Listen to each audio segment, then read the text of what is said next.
Hello, I'm Eagle Gardens, Eagle Gardens 1 on Instagram, and this is WEedNerWorld 125, 525. Hopefully you guys have had a great morning so far. Trying to get my chat and stuff up here, popped out. Not that there's anybody here yet, but what's up, Captain Scrog, Cannon Trooper? How you doing? Blessed morning to you. Trying to get this chat popped out. Primary perception. What's up? Fine, great morning to you. What's your plans for the day? Automation is freedom. How you doing? I don't know how long we'll run to, but thought we'd get it sometime in. Mike B's in the house, cape in the cup. What's up, cake in the cup? From Minnesota. What's up, Brent? Mr. Kazoo. Had a great artist put this together for me. Thank you.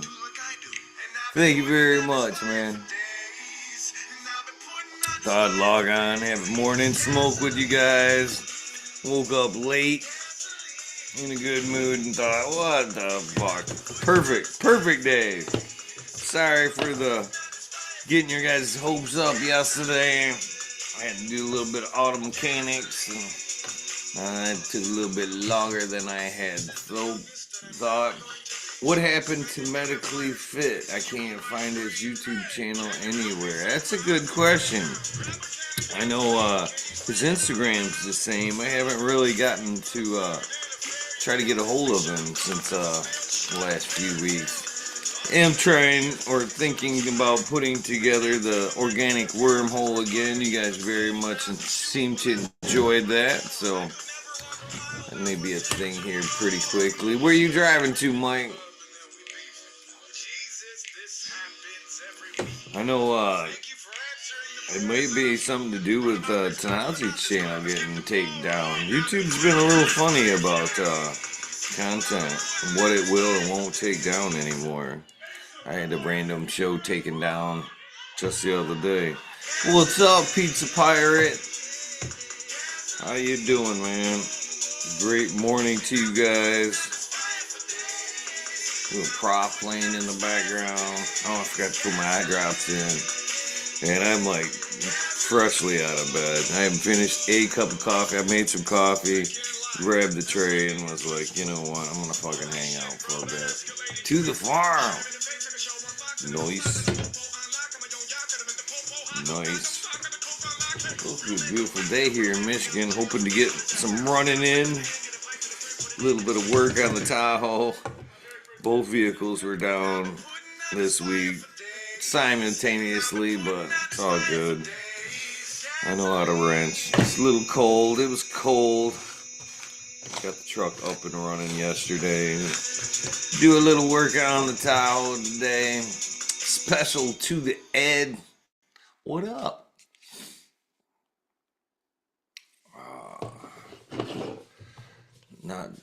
Do not have the bell icon on. Problem solved. Good morning, Growlings. Good morning to you. This is my good friend Jack Greenstock. How you doing, my friend?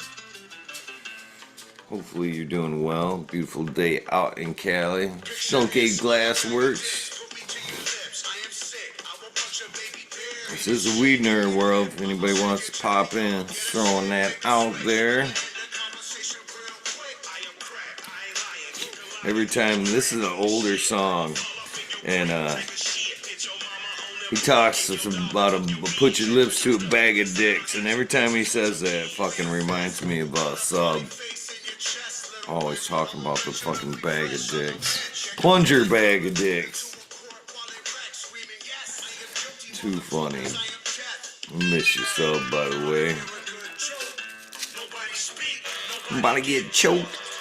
I believe this is some Grease Monkey from my friend Brett Anderson in the chat there. Thank you, Brett. Cheers. Very much been enjoying this. Alright, I do have a lighter. chat is at a dead stop. What are you guys smoking on this morning? Hopefully I'm not the only one indulging already. We'll do a fucking dab at the 20. French press coffee to start the day. What do you guys have planned for the day? This amazing Saturday, fucking heat wave considering the last cold couple of days.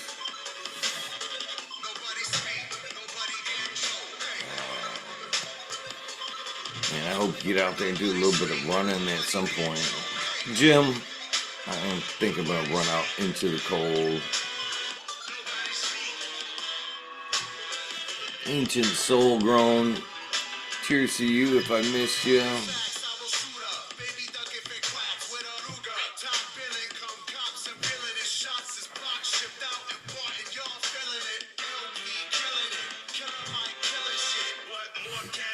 Eleven on the clock. What a good catch there. Cheers to you guys if you caught that.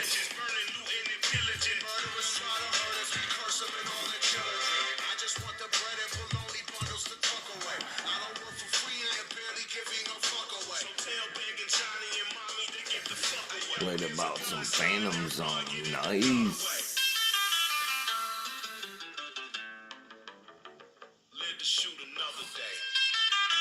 That sounds like a good day.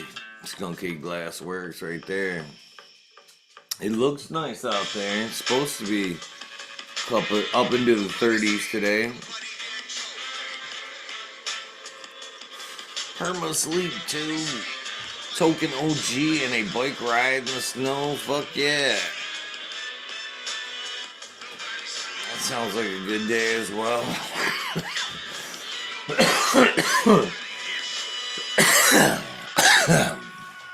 Mixing soil.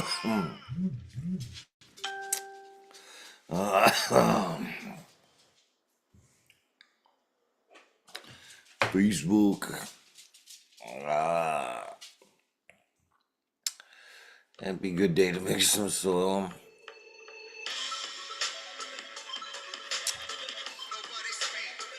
Nice, Mr. Pork's got the real good day. Firefly UK, cheers to you. It's in the 50s today. Oh, jam, it was fucking 60s the other morning. That is a cold wave for you. I'd take some 50s. I'd fucking be out there in shorts. Shorts in 50s right now.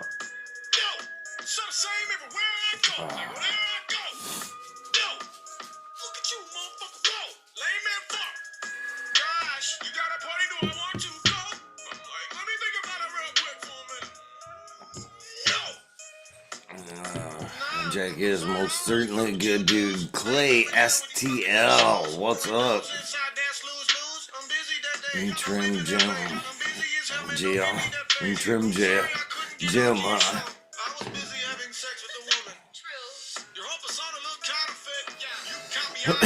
no shit. Sorry to hear that. We should get a bottle back now, brother. Yeah. Trust me. You haven't seen me in a bit, but when the opportunity comes, you're going to probably be sick of me. So, I guess, enjoy the break. Can of Trooper popping in. No. Talk to Cannon Trooper. What's going on? What's up, brother? Nah, shit. Just back in the house here. I thought of you the other day and smiled real big. I wanted you to know that. Oh, yeah? Yeah. What happened? I was coming home from work and I was running up Saginaw Street there and I look over and, well, there's Happy Harvesters. Yeah. And I'm like, no shit. I can't believe they're still open and I'm fucking glad they're still open. I need some shit. So I fucking went home and did my thing and ran back up there and grabbed some pots and shit. But they even told them, I'm like, man, I'm so proud that you guys have managed to stay open. Still got a brick and mortar grow store around. Because it's been a while since I've seen one. Yeah. Is Lisa still the manager in there? Probably. Okay. Yeah, There's a no, her husband and their buddy Mike, they own that place. It was still the same gentleman that was in there that I had been past. So, Was it the guy with the glasses? yep, yep, Yeah, yeah, I know Kyle. yeah.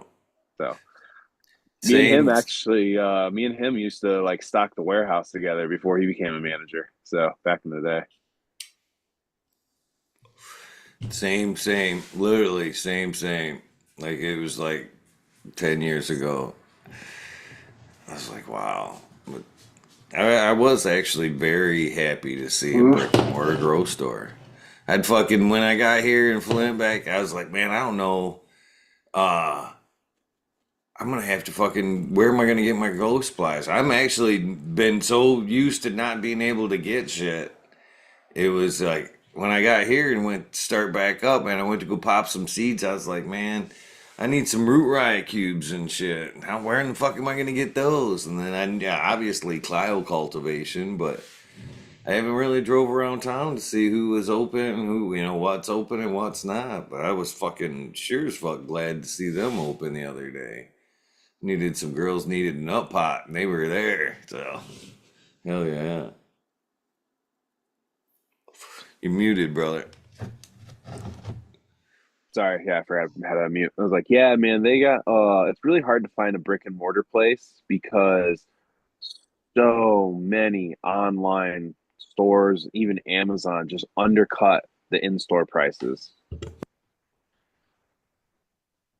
So, and then just keeping like everything in stock that everybody wants, that's a challenge by itself because everybody's different. Yeah, all the hype nudes, and you know what I mean. So what happens?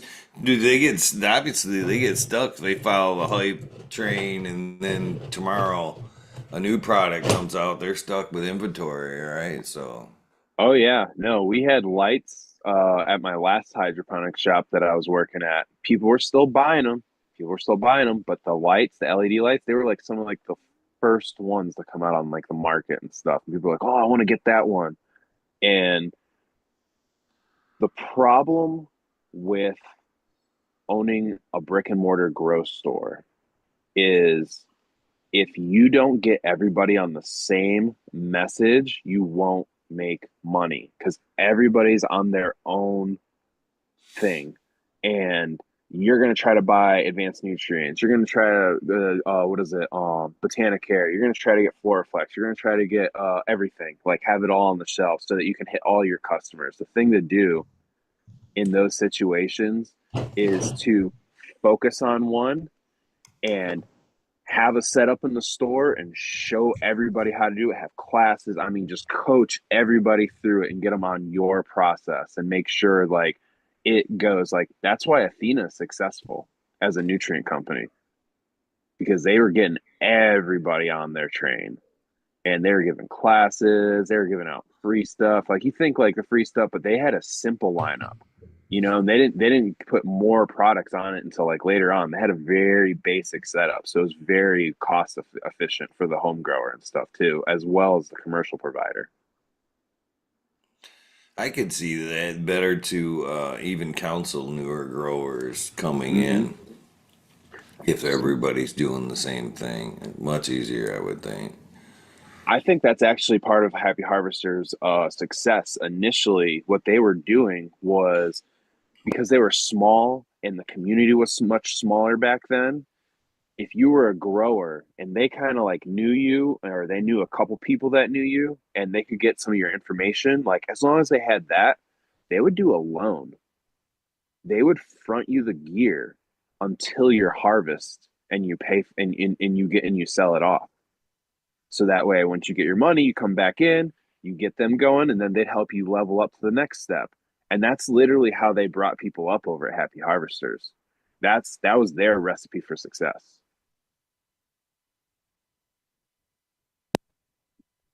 I guess on the other end of that, it's good to see. I'm sure there has to be enough growers still going into keep the place afloat. So that means, Flint's obviously still growing a lot of. There's a lot of people still growing in Flint. Obviously, if we can maintain a couple of grow stores, most town can't supply a grow store, but I guess we still have a few. So it speaks to something.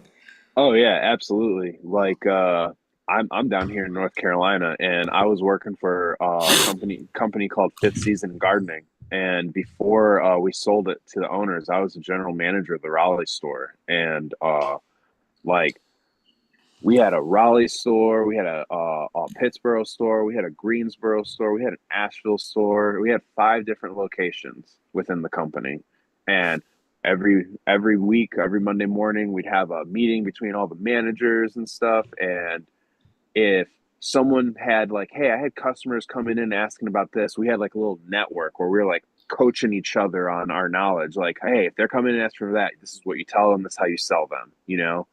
And nobody in any of those stores understood hydroponic method or how to apply it to like a garden or anything. So you had this entire kind of most of our cannabis growers down here are within hydroponics. A lot of people like are doing it in their basements and stuff. Some people try to do the organic thing, but then they get bugs in their basement. It's an infestation. They can't get rid of it and they fucking hate it. So getting everybody on like a more IPM friendly type of regimen was what we were doing here. But people just they don't want to clean their systems, they don't want to do the due diligence, and they come into you and be like, you told me this would work, blah blah blah blah, it was working so great, and then it just stopped. I was like, so you got to your third run and it started to mess up? Like, yeah. I was like, because you're not fucking cleaning it. I could see that. Yeah, and that's usually most people's mistakes right there, is like their own just due diligence on, even just like if you've got a fabric pot and you're not going through every day on your fabric pots and making sure like your dead leaves aren't hooked onto them and stuff like that and getting it off, you're just asking for fucking pests. You are praying for it at that point. I agree. I agree. Some Yeah. people just think that once the system's up and running, that Yep. that maintenance isn't a thing. Yeah. It's And the since most I got my important info, thing, really. oh yeah, and since I got my information from this guy, all I am absconded from all liability. It's all on him now because he gave me the information. It's just like, no, no, that's your bag. It's your job to find out the problems and be the problem solver. Right. Sorry, that's just a personal gripe from being in the hydroponics for too long, or hydroponic store for too long. But yeah, then the other thing is, man, you just like you have people go onto Google, and what Google will do when you ask it a question like, "Hey, what's the best gear?" You either have people that pay to get their answers be the top answer, or you have the answer that has come up the most over the last 20 years.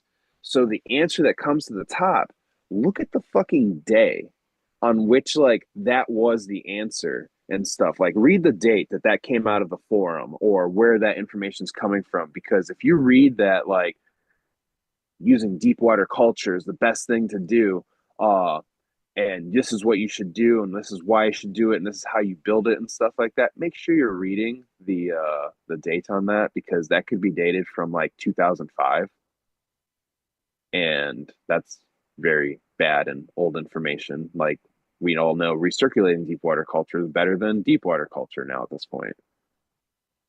Like that's just one little add-on to that. And I mean, there's so much more better methods now out there than that too, in my opinion.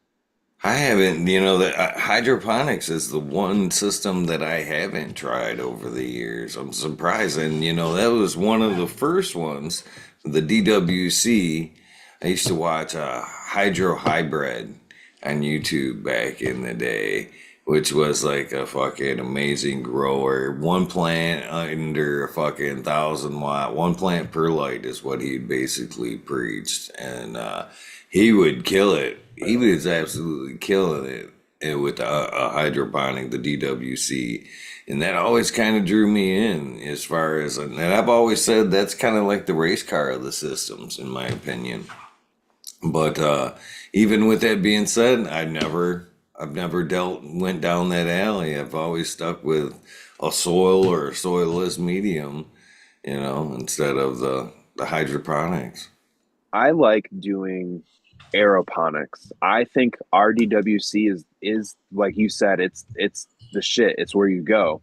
But um what's it called? The aeroponics where you have sprayers hitting the root mass and dripping down. Basically, what will happen is that the root mass will get big enough, as we know, and it'll droop down and it will inherently just hang and sag down in the reservoir anyway. And if you just aerate the bottom of that reservoir with what's hanging in there and then spray the tops with like everything else, for me, that's been my biggest success in hydroponics outside of a soilless mixture.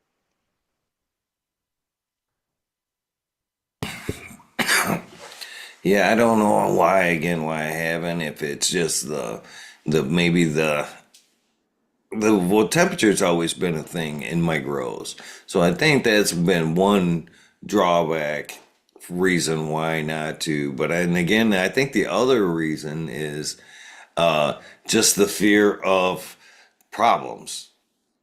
Just one of the buckets or whatever, something happened, leaking, and now I've got gallons and gallons of water coming out of maybe an upstairs grow, attic grow, something like that, and making a little bit bigger mess for me.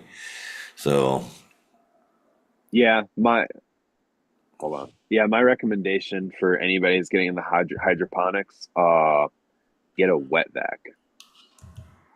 Because if you're afraid of floods, just go ahead and throw that fear out right away because you will have floods. There's no I might have floods. You will have floods. There's no ifs, ands, or buts about it.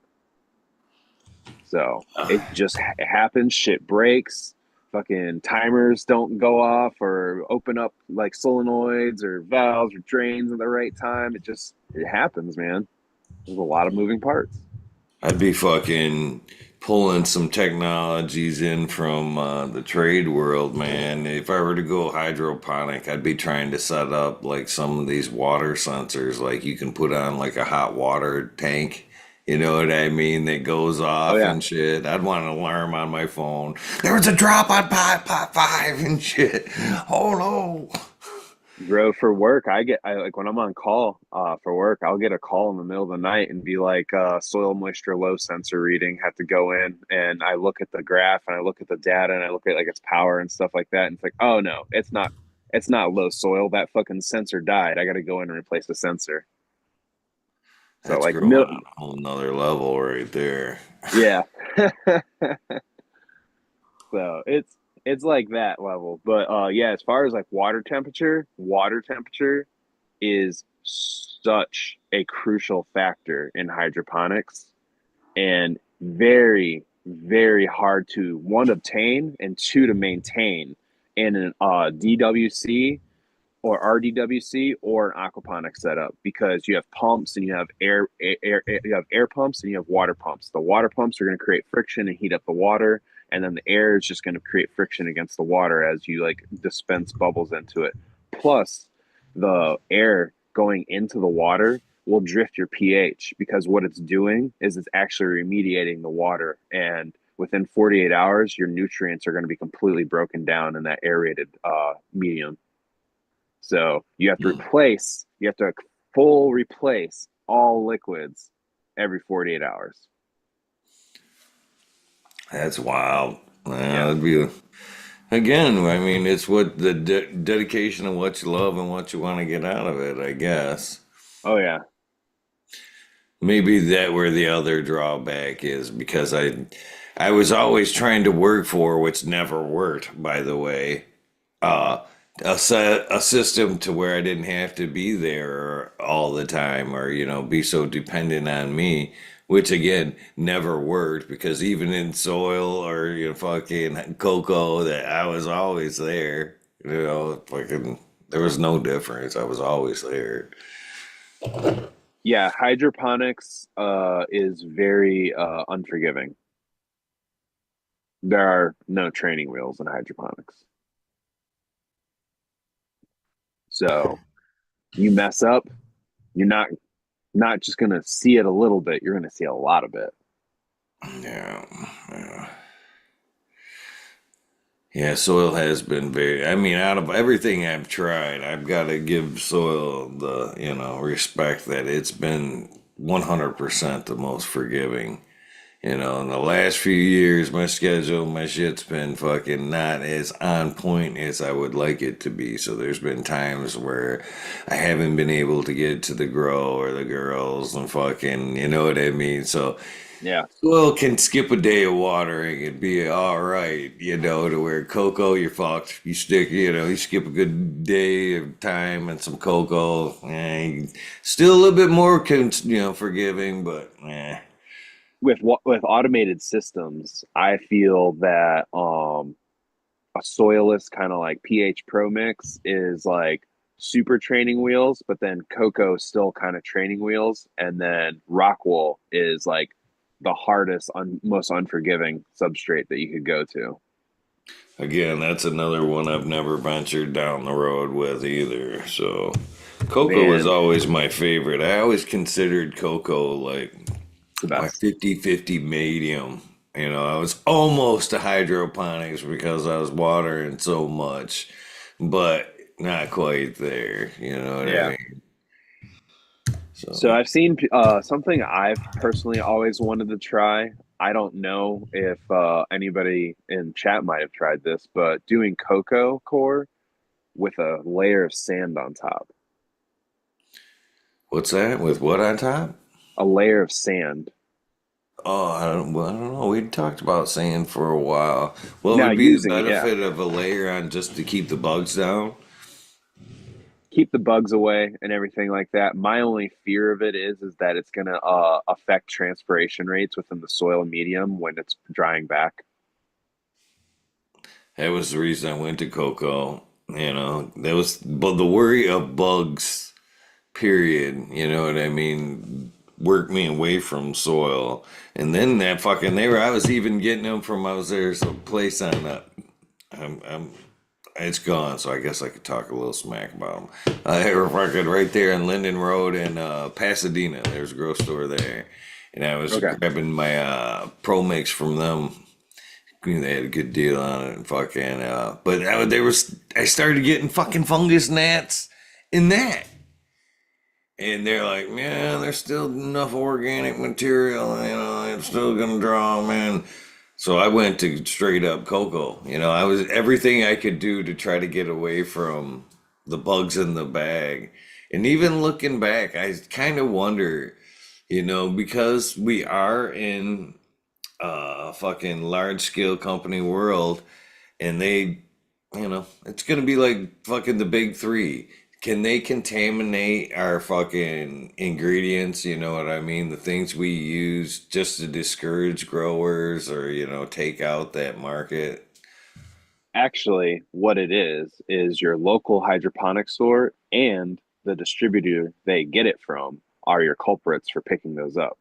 Because what they do is they'll go to the company, the distributor will go to the company they buy it from before they even sell it to them, or if it's the actual company that's making it before they distribute it out, if they're their own distributor, they will store soil for up to 5 years. Damn. What So, they like, do is they go around how and they available? What's spray it. left in the bag after 5 years? You know what I mean? Is your bag have your nutrients broke down and are gone in 5 years, or all locked up in the bag at that point? What's going on in the bag after 5 years? You see why people are like, "Oh man, I've been getting ocean forest forever, and then I get this one bag and it's fucking like, oh my god, it doesn't have the same punch as the other ones do." Because what you just said has been sitting around a long time and ate itself to death. There's no nutrient value left in it. And then you've got like even soilless mixtures, but they're sitting next to these organic ones, and you've got them on wooden pallets outside or in awnings that have no walls, exposed to the elements for up to years at a time. and Fuck, just and the there sun beating on that bag, you would think would be fucking terrible. The sun does terrible things. Condensation inside that bag. go to Grow Green, Michigan, and drive around their property and tell me how much of their soil is sitting outside. Yeah. Cheers, Carlton. How you doing, brother? Cheers, Eagle. Cheers, Canna Trooper. I'm doing well. How you guys doing? Doing well. Cheers. Pretty good. Good, Sitting good. here getting high. Nice. All right. I'm just getting up. I had a early morning, late night last night, and we got an amateur radio weekend this weekend. But I had to drop in and throw my 2 cents in. I'm with Canna Trooper on most of what he said about hydro stuff. Uh, you know, incredibly, it's a complex set of things to balance, right? And then that's excluding any of the technical or electrical or mechanical stuff that besides that, right? I experimented with hydroponics a lot when I was younger. I loved it. It was fun to play with, but very unreliable. And he's absolutely 100% right. You will have floods. There is no avoiding it. You will have floods. and man, I can't tell you how big a flood you can have and how quick you can have it. It's crazy. Yeah, that just doesn't sell it for me. I can handle soil messes. And pot. That's get a broom. Water messes aren't as forgiving. Well, I always say soil is the most forgiving form of growing. And, soil and plants have been doing this without us for thousands, millions of years, you know? So if you want to work with a system that's a little more forgiving and easier to work with, soil is it for sure, I think. But hydroponics, I mean, I've seen people grow some incredible freaking weed in hydroponics. I've seen some cool shit done and some incredible yields. So, if you tune it right, you can knock it out of the park. Um, yeah, I it's don't, I don't interesting. think the I don't think the yield is always there with hydroponics, but the quality is off the fucking charts. If you hit it Yeah, right and yeah. and you do some like little inoculations of like, so if you want to, you can get a syringe that has like no real like needle, kind of like a blunted needle, and you can just put organic kind of teas right into the root mass right there and water it, just like do little micro injections like every couple days and stuff like that. Just go into your substrate. That way it's like it's getting that organic taste in there too. So you're not fully synthetic. Yeah, I'll tell you, when I was playing with hydro, I wish I had known more about organic teas and microbiology and that kind of stuff. Man, it would have been a really cool thing to add to it. And I may go back and build like a small demo system just to play with it, just out of curiosity. But I've had people come to me and say, "Oh, well, I want to set up a hydroponic greenhouse," and I'm like, "You want to set yourself up a 24/7 problem to keep up with. Go with soil, especially if you're not an experienced grower, man. It's such a hard learning curve, and just to keep things in balance, like you say, temperature, pH, aeration, nutrient balance, like those four alone are tricky, and then you put all the other factors in there, and it becomes like a really complex equation. VPD, spectrum, all the other things. Like what nanometer or what nanometer are you dispersing your humidification at, and how is that accumulating within the plant structure? Is it beating off of it, or is it going into the soil substrate and adding to the waterings and like messing your watering up, or is it staying at such like a micron level that it's being absorbed through transpiration? Like these are all things you have to like look for within the hydroponic setup, because you're tuning the environment more. You're more so like you're more so terraforming than you are in any other situation there. You're creating an artificial environment in a place that had no environment. You're terraforming it to your exact purposes for that plant. Yeah, So it's yeah. it's a lot. It's a I lot. mean, the beauty is you have full control. The crux of it is you have full control. It's on you, right? Like, Yep. 100%. The second something goes wrong in hydroponics, it's always your fault. Well, I can handle that. Yeah. Well, I can handle point the finger at me. But when as I'm sitting here listening to you guys, and we've had this conversation many times, which one's easier? Soil's a little bit harder to fucking evaluate, what's going on, what exactly the problem is, and your recovery isn't as quick. So soil can be a little bit tougher like that. And when we talk about hydroponics, to somebody like me, numbers, I love numbers. You know what I mean? I fucking everything I cut, I have a memory what fucking shit should be, like angles, you know what I mean? If I'm cutting gables, I should be able to be 3 pieces ahead, you know what I mean, on what that piece should be, because it's just simple numbers, fucking 4 inches per foot, you know what I mean? It just keeps adding. Whatever. But hydroponics is the same, you know what I mean?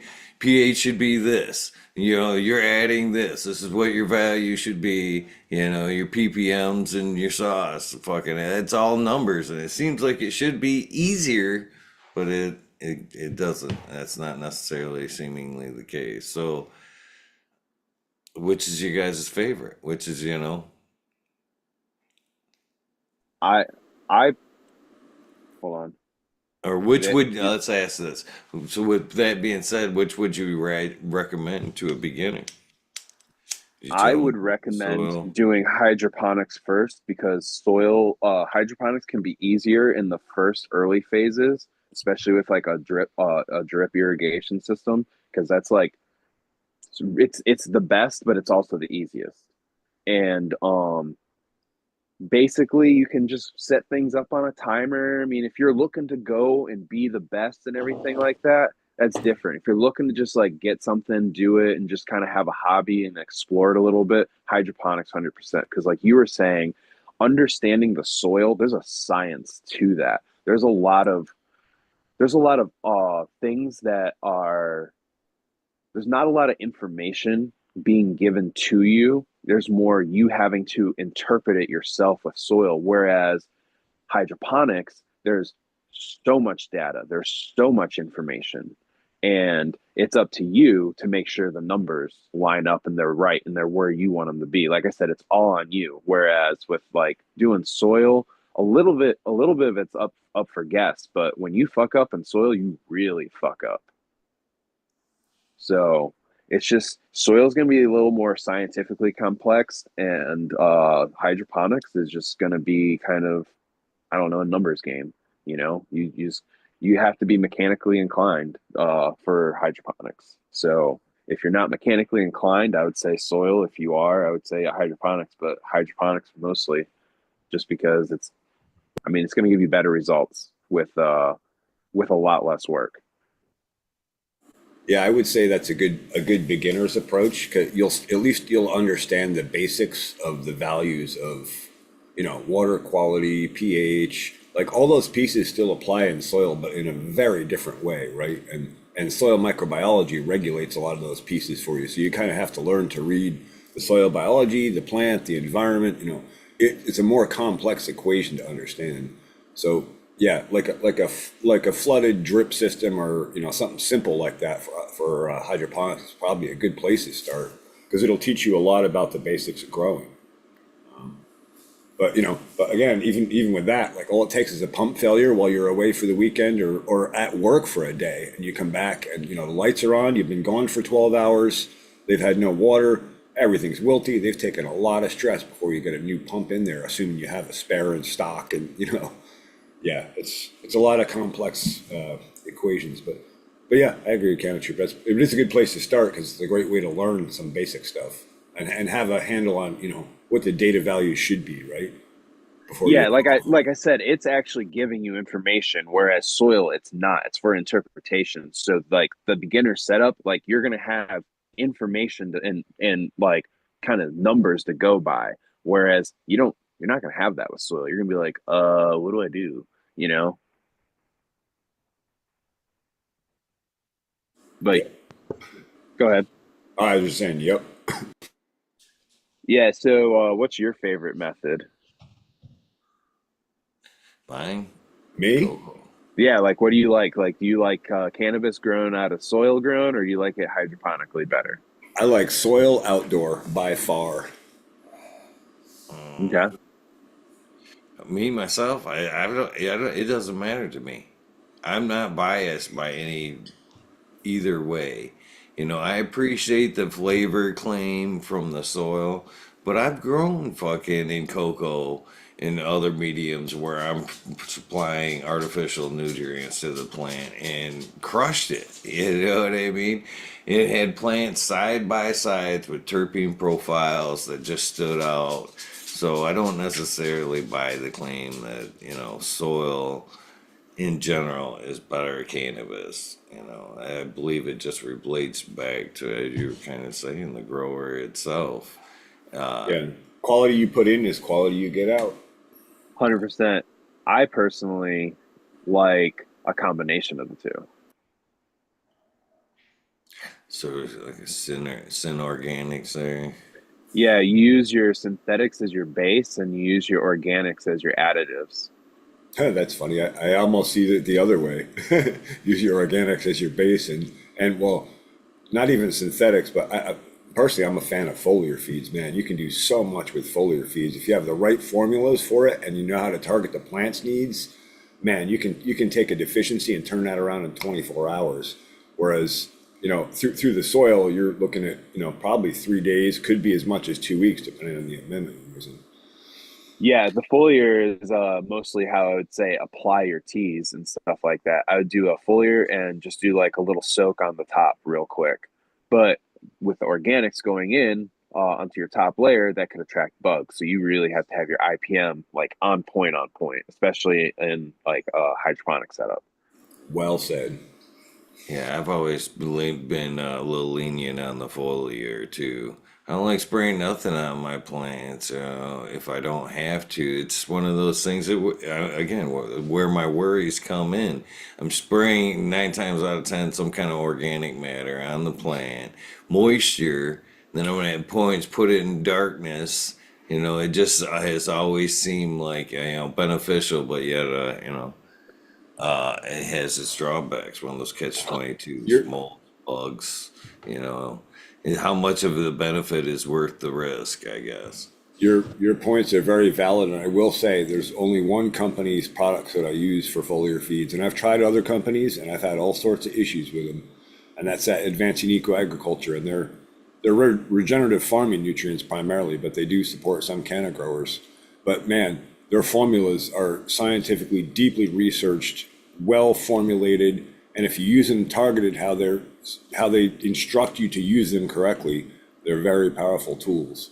But man, you really got to have a lot of background understanding of what you're doing to use those effectively and not screw it up.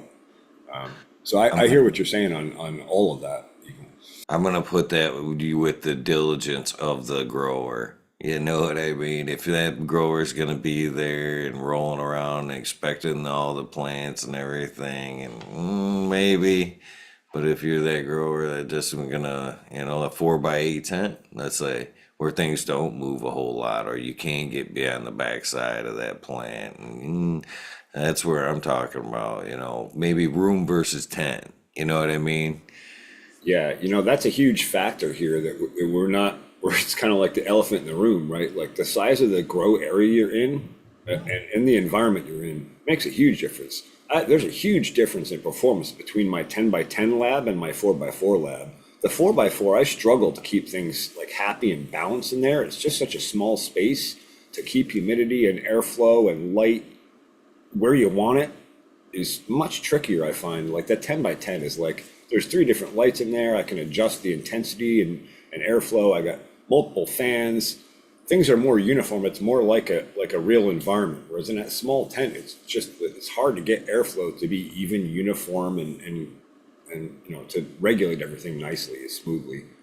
It's fucking well. I love the tents and all that, but it's hard. Even I'd try 4 plants per 4x4 was generally the recipe, and those plants would be on casters. So I'd be able to reach in, spin the plant, defoliate, whatever I have to do, spin. But again, if I'm now trying to foliar spray or whatever, there's, matter that could still, as I spin, get build up on the walls and whatnot. And I'm only usually getting in there and wiping out the walls down in between runs. You know what I mean? I got away from at one point. I ran like the whack-a-mole system is what I called it. You know, one in, one out, one in, one out. You know what I mean? Trying to keep that room as going and keep the rooms as clean as possible, but you know, keeping the engine running as hard and as fast as I could. But you know, cleanliness is always a factor when you're playing the whack-a-mole. You know, it's easier. I found in the end, it was just easier for me to have multiple tents. So this one was, you know, I was harvesting this one, that one would be next month. So I had ample time to harvest, clean this tent, and reload, and then still have my whack-a-mole like harvest next month, you know, my perpetual harvest still going, but still be able to clean, have the cleansiness, you know, because that is super important as we were talking about, you know.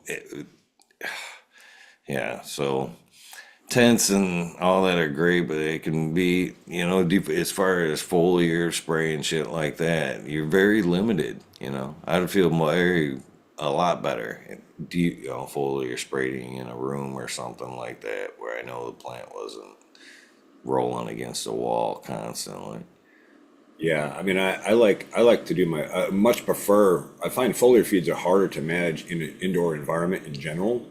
Like outdoor, easy, you know. Like, and also you have all that environmental shift that you have throughout the day in an outdoor environment that you don't necessarily have so much of in an indoor environment.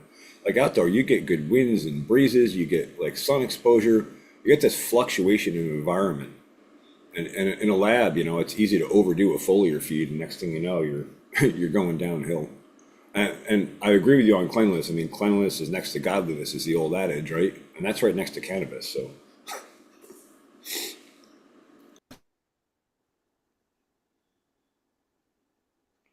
So, Kana, you were talking about the soil sensors earlier.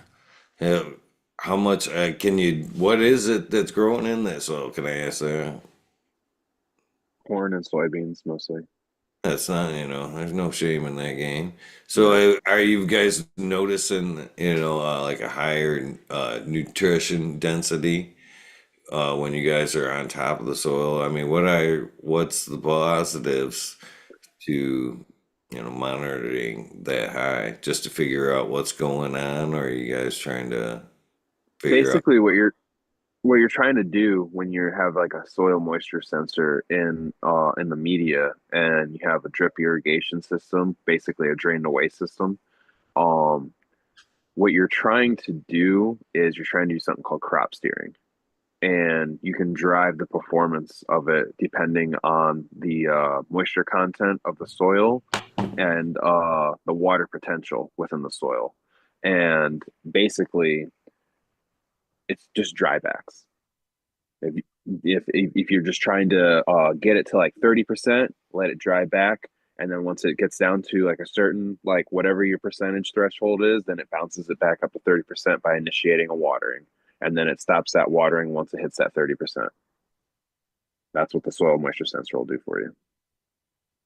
How far away from are we from all out AI soil censoring to where like the microbes are low, you know, by well, it's gonna be just trying to dictate the whole thing for the recipe for that plant.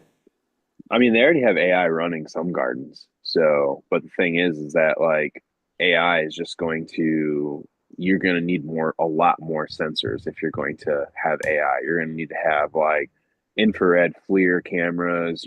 To help measure like the surface leaf temperature and stuff like that. You need to have LiDAR sensors to help like map the plant so that you can understand like if it needs to be defoliated or not and stuff like that.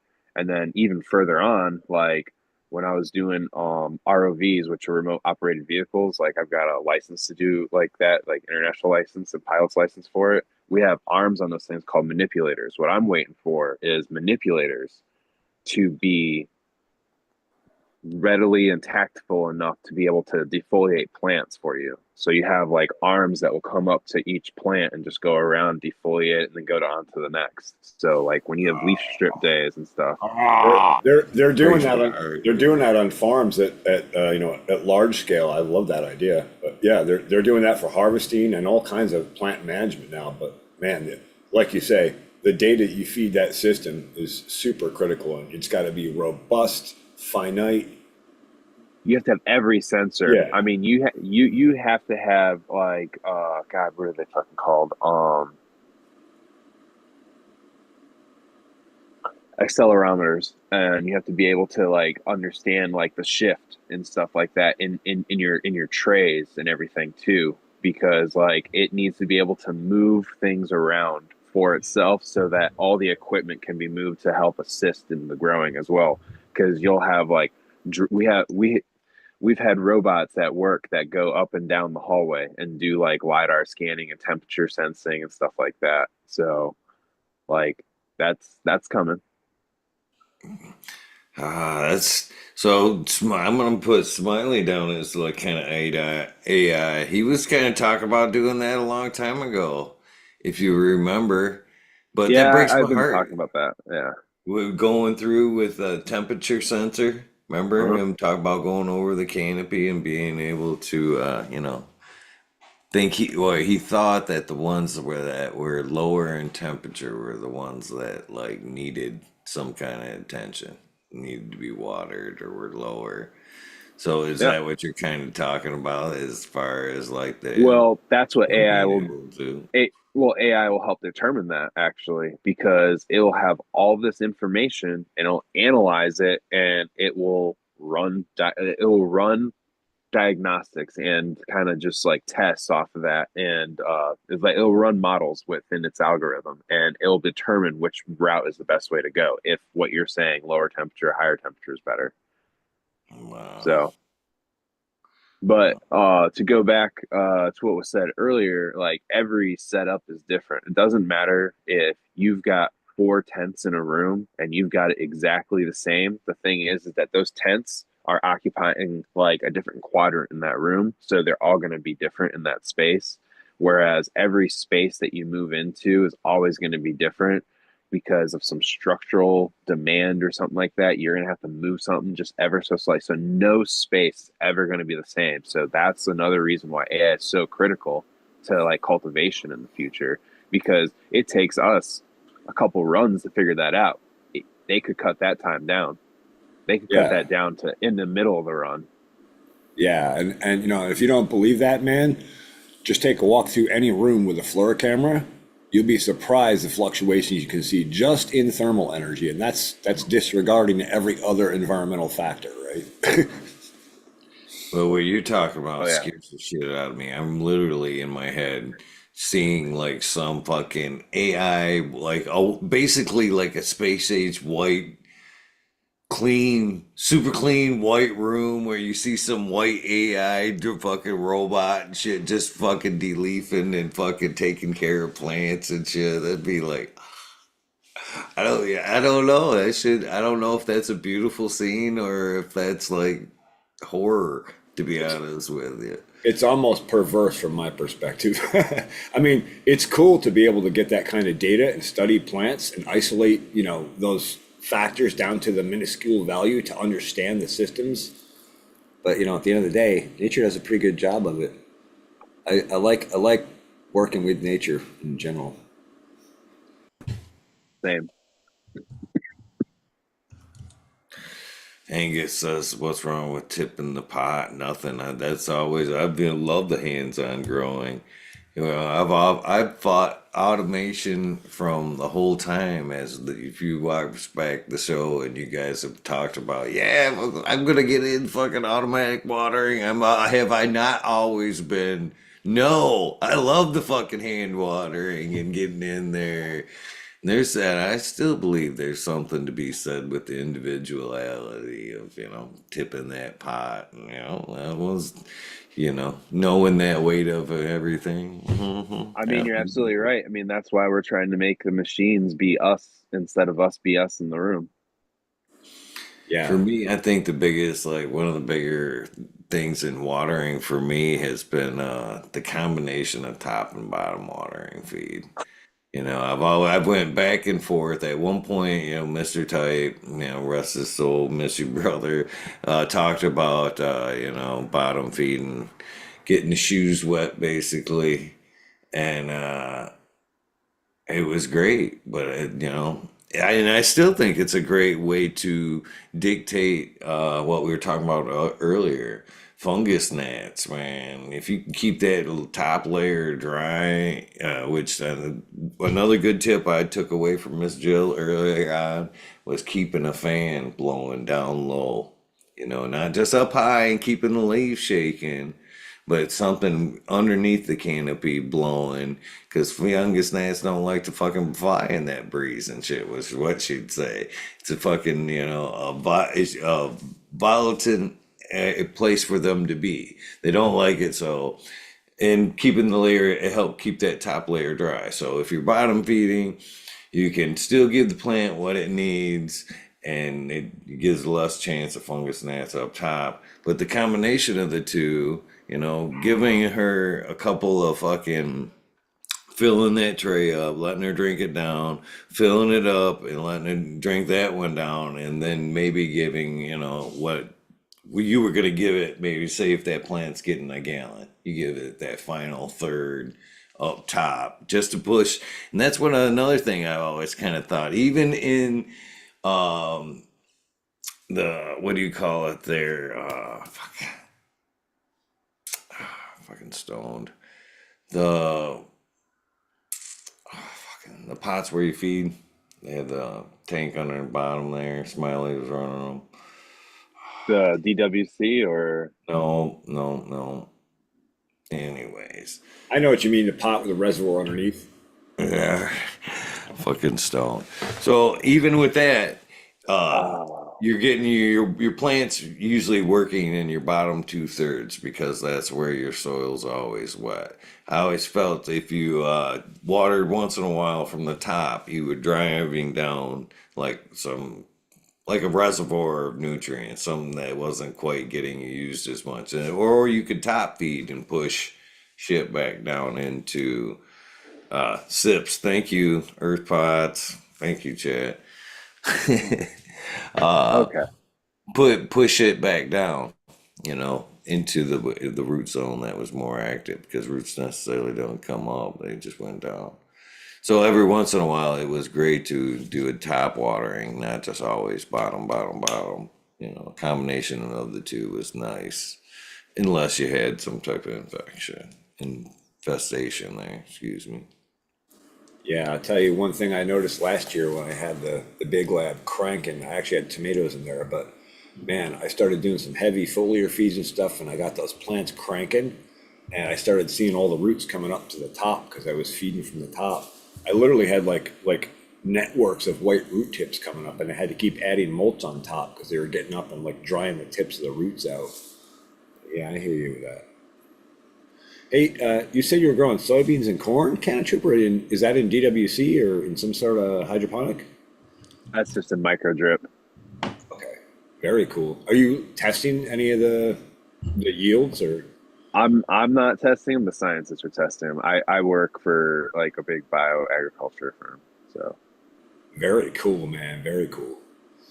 yeah, if you go on my Instagram, you can see some of like the grow rooms and stuff that I work in. Okay, I think I have seen some of those. I'll have to check it out again. Awesome. Yeah, it's what's it called? I mean, the only thing I really do is like kind of just go on the computer and put in the requests for what the scientists put in, and then like we go through and well, someone else does requests, and I go through and make sure that like all the cross contamination procedures are being followed in the insectary, because like I work like in a place where we grow bugs in there, or the scientists grow bugs in there, and I have to make sure like until they're ready, they don't get to the plants. That is So freaking cool, man. That's a cool experience. I like it. It's definitely something to put on the resume for sure. Yeah, Yeah, that's but awesome. but yeah, no, there's ways to even take it further than that, you know. So I mean, you always got to keep your ear to the ground for the next opportunity. For sure, for sure. I agree with that 100%.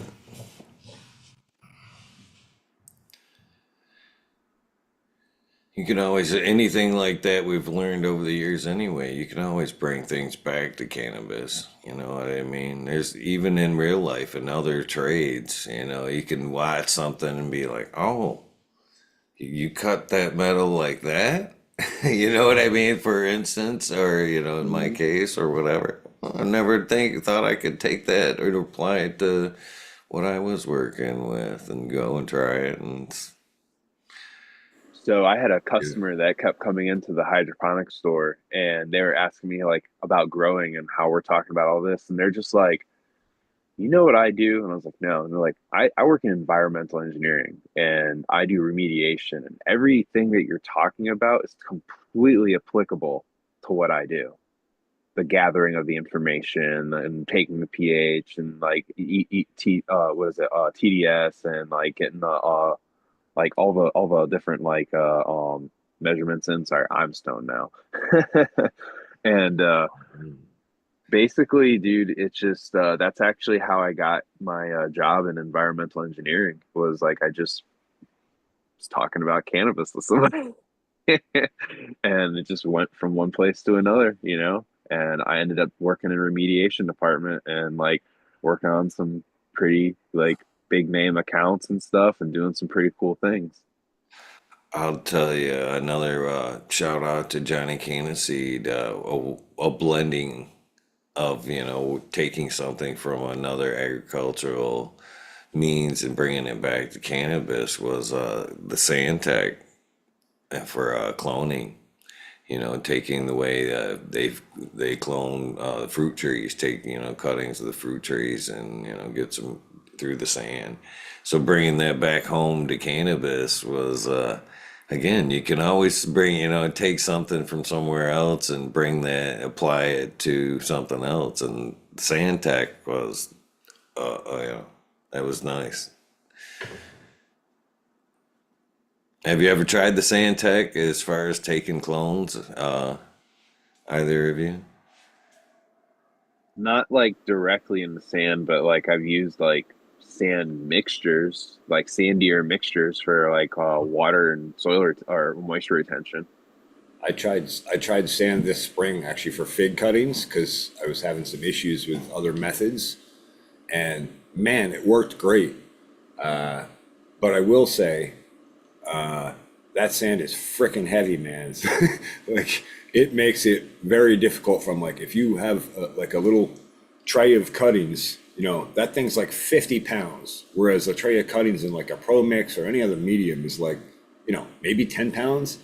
Like, yeah, I found the weight was overwhelming. But yeah, I did have excellent results. I think I did 23 cuttings total, and 22 out of 23 survived and thrived.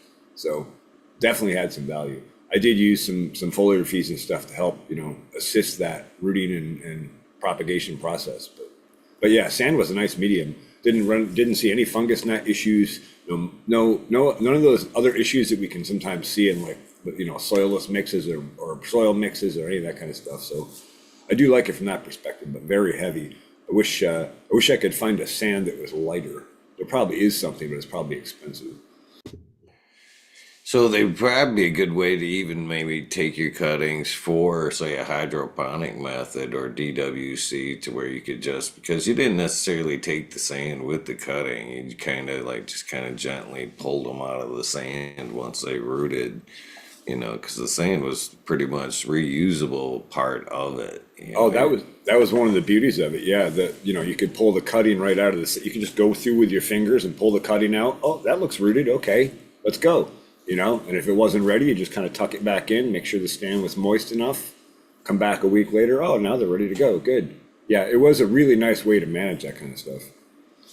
I'm still on the fence right now, which way, even though I don't need the clones and I'm still pushing on pretty heavy with the seeds. I've got a fucking, I don't know, too many to probably talk about seeds going right now.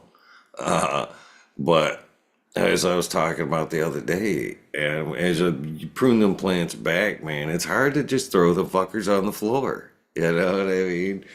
It's coming Same out, problem weather's here, getting dude. nice. Somebody will take something if I don't want to run it, right? I don't know. Dude, I was doing some pruning in the lab the other night, and like same thing. I was like these beautiful cuttings, and I'm like, I feel horrible throwing these out. I feel like I should be rooting them, but I'm like, I just don't need any more cuttings right now. But like, I immediately thought back to our conversation about it because I was like, well, here we are. This is my reinforcement that like I don't need them. I might as well get rid of them because they're just gonna crowd my space later.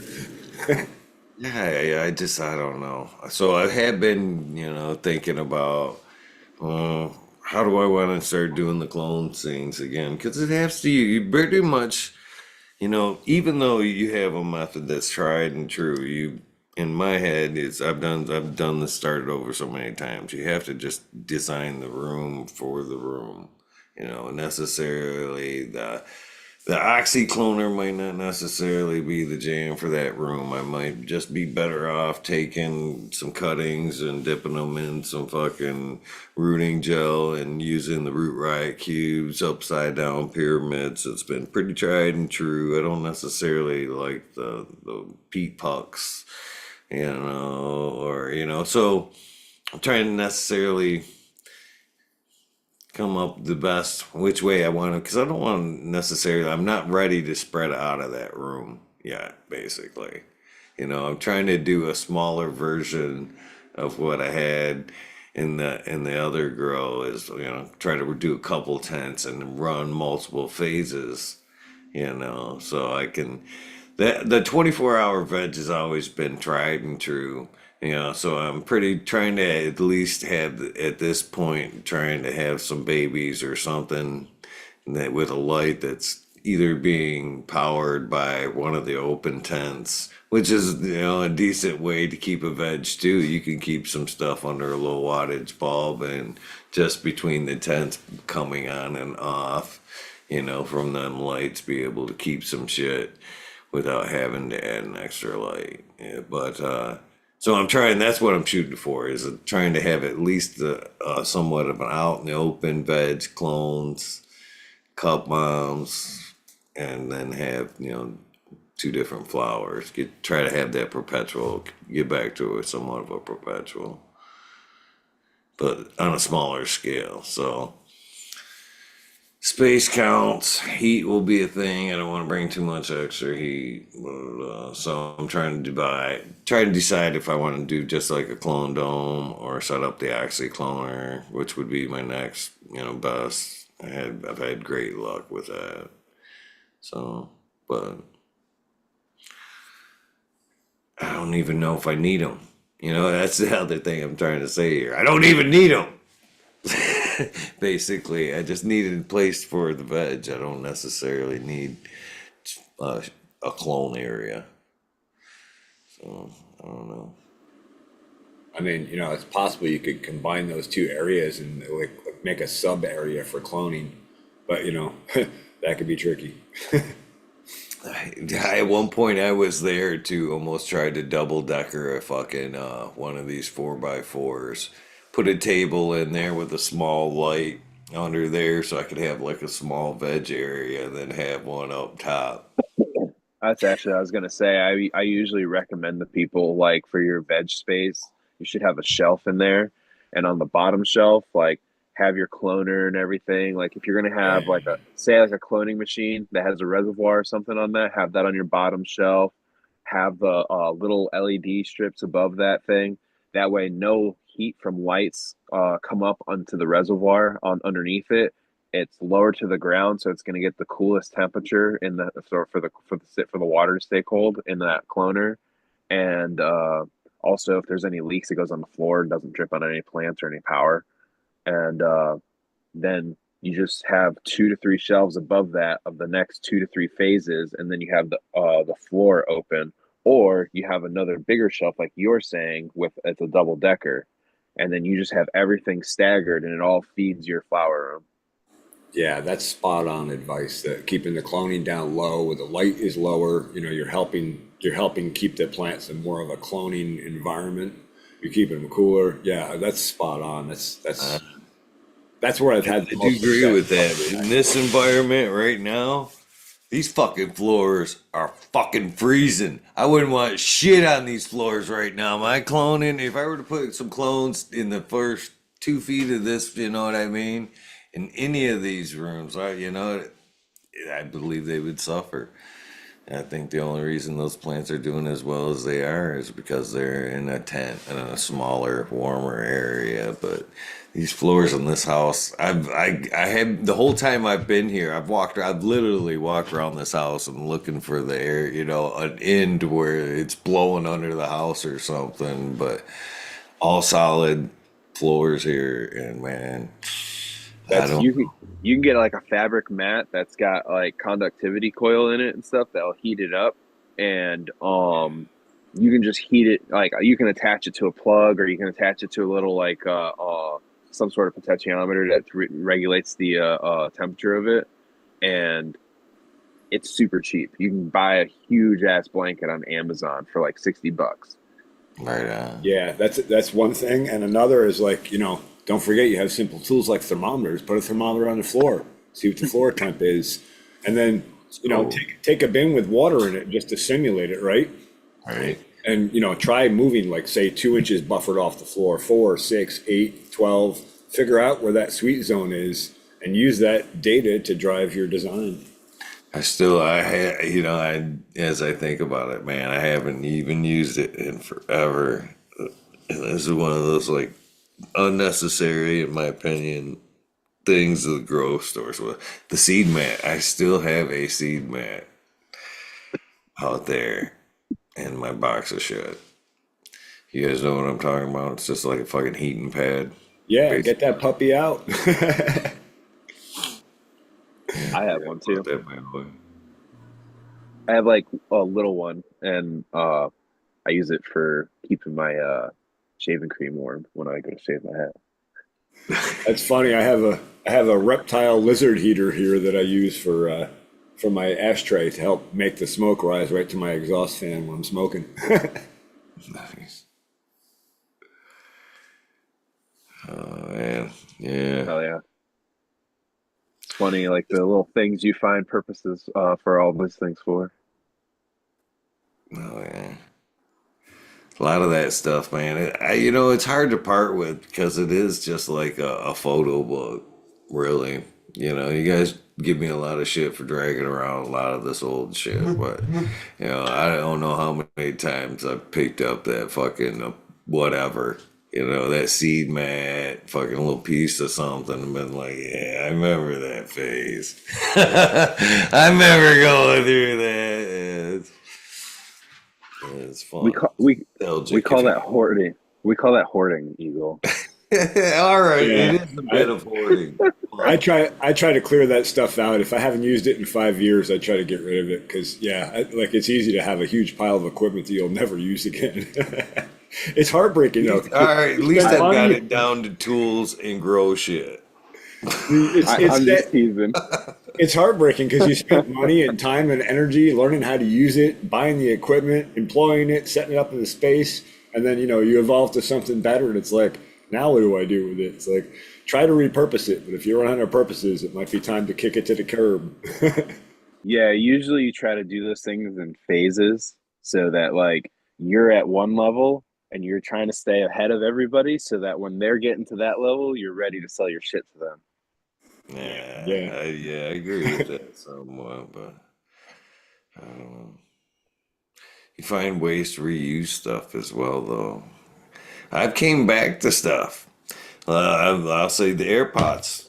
It's one thing right there. The old plastic that had the cones in and out, and they with the claims basically like a 3.5 with the air equivalent to a 7 gallon stuff. I've grown some great plants in those air pots, and I've went back to the air pots a few times, nursery pots, air pots, and stuff like that. And so sometimes you do go back. Funny you mentioned that because I last spring did a major clean out of air pots, and I had a ton of those around, but I found from a management perspective they're just a hassle to have to take them apart, put them back together. Like it just became a lot of like the number of like types of plants and plants I manage. It became kind of more of a pain in the butt than it was worth.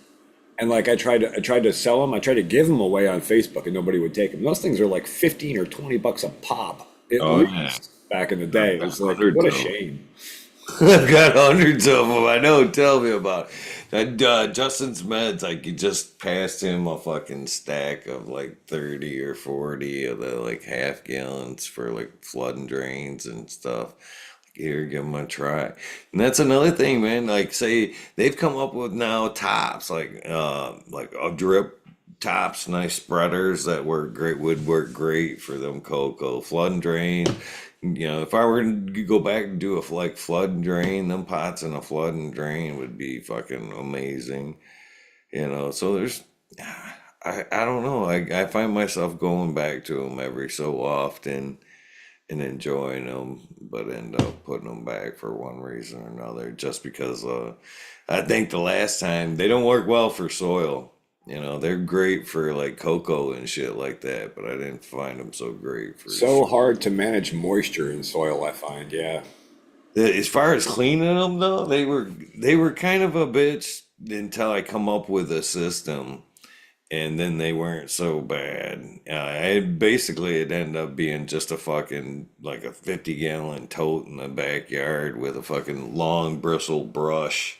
You could either take them apart and use the side of the tote, flip them, and they weren't so bad to wash like that.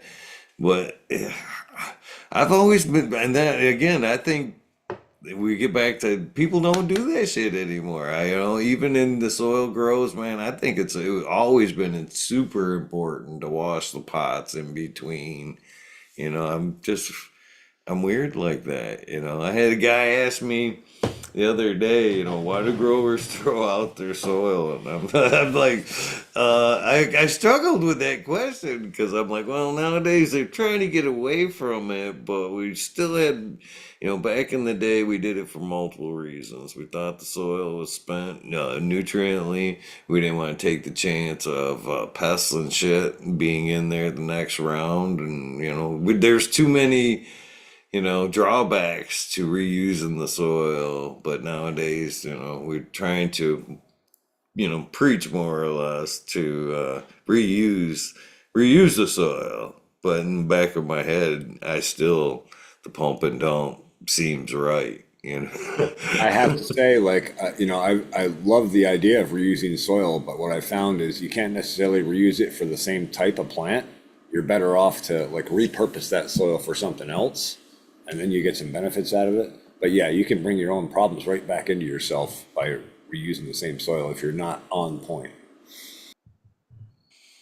Right. But either way, I've always tried to wash those pots out. When I use cocoa, I'd try to reuse my cocoa, but I'd still, wash the pots in between. Fabric pots scared the shit out of me because I seen the microbial growth, come out on those. And once I started seeing shit grow on my fabric pots, I was like, and I had thought about trying to wash them. At one point, I actually invested because I did I was like, I can buy a $50 washer.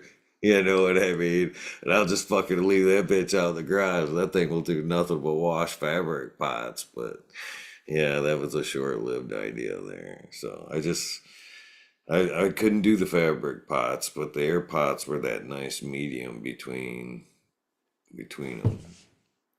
And they stack I flat. loved Come the on, they fabric stack pot. flat on the shelf. You can stack a Yeah, bunch of them. They don't take up a whole lot of room. I loved fabric pots so much.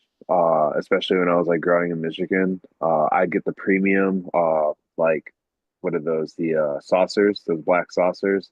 Put my fabric pot in that, and I'd have certain sizes that I'd go up. I'd go up from the plastic bag, like 1 gallon plastic bag. I'd go into that after the clone would get up to size, and I let it mature, and then I'd go up to like a 1 gallon or a 2 gallon or something like that, and then like three, and then a five, and then a 10.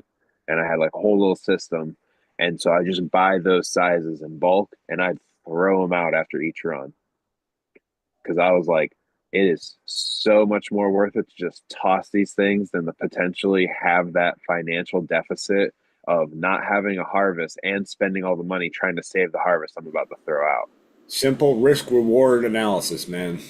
All right, let Yep. me ask you this because I'm curious. I'm a huge fan for multiple reasons of outpotting throughout the life of the cannabis plant or whatever I'm planning. So what do you guys think? Are you guys, is it better to one and done, get it into its pot or whatever and leave it be? Or outpot. Uh, yeah. Depends on what you're trying to achieve. Yeah, I was gonna say both have benefits and drawbacks. Yeah, they really do. So it would depend on your goal. I personally, for my purposes and the setup I just said, because I knew I was throwing away those pots, those fabric pots, all I would do is just cut the side. And I just cut down the side, cut down the other side, and just pull each side away as gently as possible because the roots do grow into them a little bit. And then just have a little layer in the next size in there already, put that one in, and then layer it up because I didn't care about saving the pots. So it wasn't like a big process for me. It took me like 30 seconds to take each bag, fabric bag off each of those plants. And however many plants, that was like the time I tried to stack myself up against, and I would try to get them all done and transplanted and go because time is money, man, and you gotta get those things moving so you don't have any sort of like exposure of the roots more longer than you need to either. Yeah, I'm a fan of that too. Like you should really get in your head that model of like being willing to let go of the minuscule things, like a pot that's like no longer going to serve its purpose or could contain a contaminant or an insect problem or could slow your grow down. Be willing to let that go for the $2 or $3 that it is. Like at the end of the day, what are you really saving? I get it. Like, I mean, I've done really tiny budgets before, and I get like reuse everything you possibly can. But man, if you don't have to, make your life easy, make your grow easy for yourself. I always went from the solo cup to a 1 gal to a three to a 10. So, and I've always appreciate that process for multiple reasons, mainly because I can see what's going on in the root zone as the plant progresses, the white, brown roots, whatever. But the best part of that is I always hit it with some kind of powder, some microbes and stuff. Hit that hole, give it a nice boost. I always felt it was like a nice steroid or immune shot throughout the process to give that root zone a nice boost with shit every time. And it seemed to be very beneficial. And that way also too, I could control a little bit, like say if that plant was a bigger eater, I could up pot and throw more of a hotter soil in the bottom. That's exactly what I do every time I'd up pot. I'd put microbes in it and around the substrate, but especially underneath it, I would put a small layer of God, what's that stuff called? Remember Bud Swell? Yeah. All right, so I put the Bud Swell, and then they also had a veg version of it. I can't remember, something tea or something like that. And I'd put that in on the veg side, and then I'd put the Bud Swell on the flower side when I'd be up potting that way. And the roots wouldn't get to it immediately. It'd be there for like its next phase of development. So like as I moved it up the flower, I put that stuff in, expecting within a week, after it's got about a week in it, to really access those nutrients and to really induce the bud sites from there. And flavors were always on point with that because I was using GH, and then I was using the Bud Swell like that, and then I'd also apply Bud Swell teas and EM1 teas. So That's another thing I learned from Mr. Tight there was using basically the same size pot and kind of talk about what you're doing. So if I was doing from threes to the tens, I'd have my tens already basically have the pot in there, one empty pot, bury it up to where it was ready to basically dust that hole with some Mycos. Wham! You know, I had literally a process to where I could take that plant, put my fingers real tight around the fucking stem and the where it met the soil, flip it real quick, rip that pot off, and pretty much spike it right into the hole. And then you just pull the sides around it. And, she was good to go. But it's very fast, easy way to fucking plug the hole when you hit a bunch of them to go. My favorite transplant method. The Mycos and Azos. Does anybody even use that shit anymore? One of the best things that I always thought it add a lot to my plant. Azos and Mycos are nice. Azos just give a nice range of trace minerals available, but like with anything else, you need that biology in there to really access and use that, in my opinion. I found the WP, the wettable powder, is the best stuff to use. What you can do is you can just literally take your plant. If you're doing what you're supposed to, you can grab it by the stalk and rotate it and dust the outside like it's a fucking drumstick that you're getting ready to put into an egg wash. So I always like to take the plant that was going into the hole, the transplant, basically, for it to be somewhat dry. So it's somewhat pulled away from the pot. It's easier to fucking get out of the pot, A. And B, I want it to go into a more moist soil. So when it gets into that hole, the roots want to seek out that moisture. You know what I mean? I'm not putting a wet plug in a dry hole or already a wet hole so it can already be happy. I want it to be dry, somewhat dry, so it wants to immediately, those roots want to chase to the sides of the pot.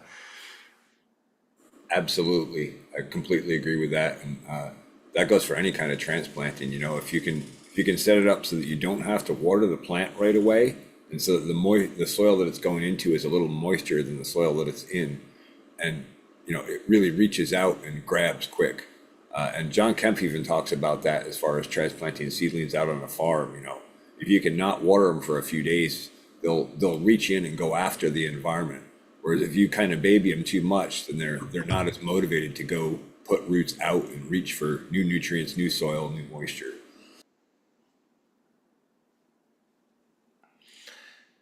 I've been thinking about adding the coffee grounds to my cannabis again. I love this cup. This was one of the best Father's Day gifts I've gotten in a long time. This is my French press cup. This is good coffee right here. So basically, you make your coffee. This is the French press all in one right here. And it's a travel French press. Huh? So basically, I dumped them grounds off into a little strainer net and rinse them out. I've been throwing them to the side, thinking about reusing them for one reason or another. But I love this cup. It's a great cup. Good cup of coffee. You guys mind why I go fucking refill it real quick? Do it up, man. I'd never keep a man from his coffee.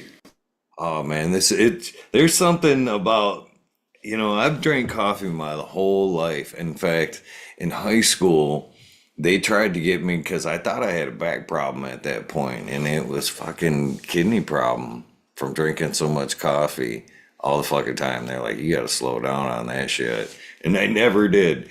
But you get immune to it, man, like the auto drip and shit like that. Man, I can drink that shit day, all night. I drink coffee before I go to bed, and I have a decent, drip, but it just doesn't seem to work. But you drink a French press cup, there's something about that foamy head, and on a French press, coffee. I think all the caffeine, all the good stuff is in that little foamy, frothy head of the French press. It's It's funny you say that because It's I a use no-go. I use one of those Italian espresso makers for my coffee, and like if I get a regular drip coffee now, it just doesn't have any much effect on me. Like it's just such a high level of caffeine. I buy fresh roasted coffee every week. I grind it myself right before I brew it, and I do it in that espresso 6 cup espresso thing. And man, it makes some freaking awesome coffee. So now I'm kind of a coffee snob. Like people give me coffee, and I don't want to say anything and insult them, but it's not the same, you My know. daughter turned me into that. I try not to be, but this is a good cup of coffee. I'll be right back. Thanks, guys. Cheers, brother. Cheers, man. Yeah, yeah. I'm in a coffee snob in the way that I don't drink coffee. Oh yeah, that's the best Yeah, kind of coffee snob to be, from what they say. yeah, yeah. I just don't do caffeine. I love my coffee, man. I don't. Yeah, it's that would be equally as hard for me to give up as my cannabis. This is my coffee. Yeah. What are you smoking? Final Exit OG. Okay, I'm not familiar. Are you more of a sativa or indica fan? Depends on whatever I get in these things, man. Okay. I don't smoke flower anymore. Oh Okay. man, no, nothing, No, I can't zero. do it, man. So you're a vape snob too? Yeah, pretty much. Is I it got my because of the smell? that's that I realized that after I did it. It was more so this like I don't know, it's more consistent and it's less of a hassle. It's more convenient. Less stuff I have to carry around, all that type of shit, and I just like it better. No, I'm not. I'm not trying to. I'm just asking. Everybody's got their own taste, but Yeah, I can tell the difference. I've noticed that on the job site. I can tell the flower smokers from the pen smokers, and they try to get the pen smokers fucking trying to get away with it. They're not even stay waiting. That's the thing I've noticed. they Pen just smokers just like, and that throughout, I'll be passing people. Hey, wait a minute. I know that smell, but it's there and gone to where the flower smoker comes back from lunch and I can smell it on him for the rest of the morning, or you know what I mean? I'm like, yeah, yeah. Emanates off you if it's a flower. I have to say I haven't smoked vape in a long time, but that is an awesome, convenient way to do it. But the thing I found with it is I find myself hitting it way too much, and then I just wear it out.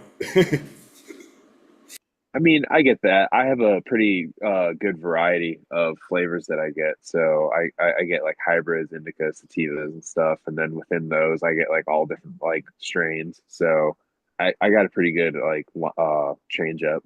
I'll get like 20 at a time or something like that, and last me pretty decent little while. And that's all I really do. That and dabs.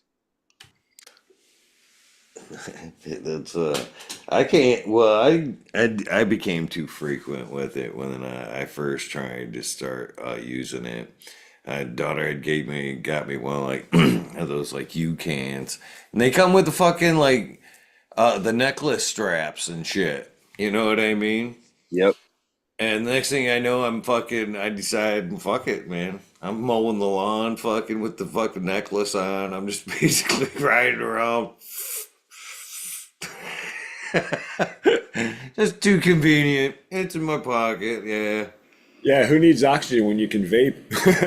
The problem I had with that was I would my dumb ass wouldn't turn it off, and I would feel it getting hot in my pocket, or I would feel like I would get that like what I was telling you earlier. I'd pass somebody and I'd be like, "Yeah, he smokes," and then I'd be like, "Ah, it's my pocket. No, it's me." That was pocketed.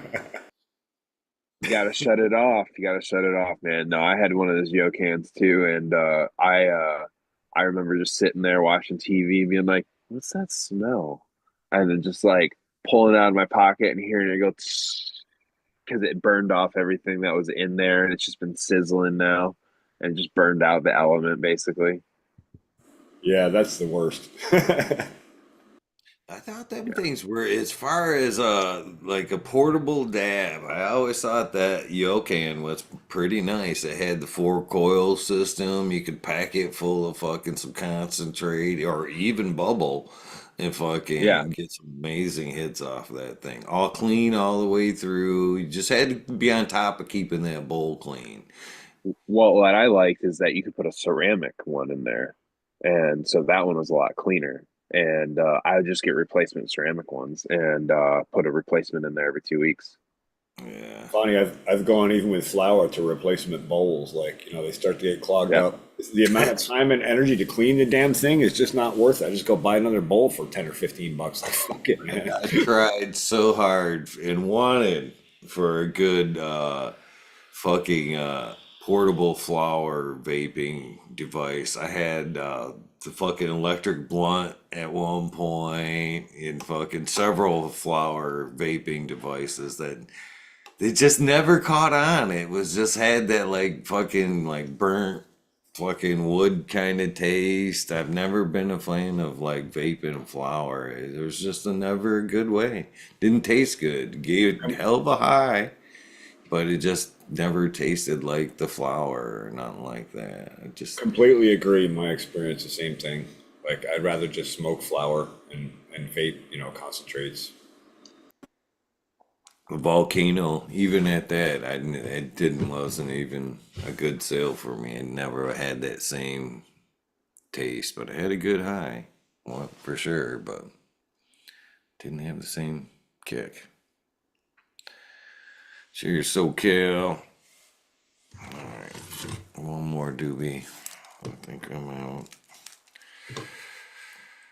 Oh, smoking some grease monkey flower as we talk about flower. I still enjoy the flower. I don't know if it's just going through the process. Oh shit, I forgot I turned on the dab right. All right, I'm doing a dab. I forgot I just leaned over and turned that bitch on.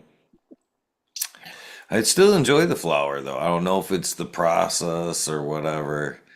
I was talking to somebody else the other day about this. It is a time factor though. That fucking 20 minutes, half hour. We were talking about that the last episode, fucking versus quick puff. The longer I go here, the more I really like lean toward my edibles. I love my edibles, man.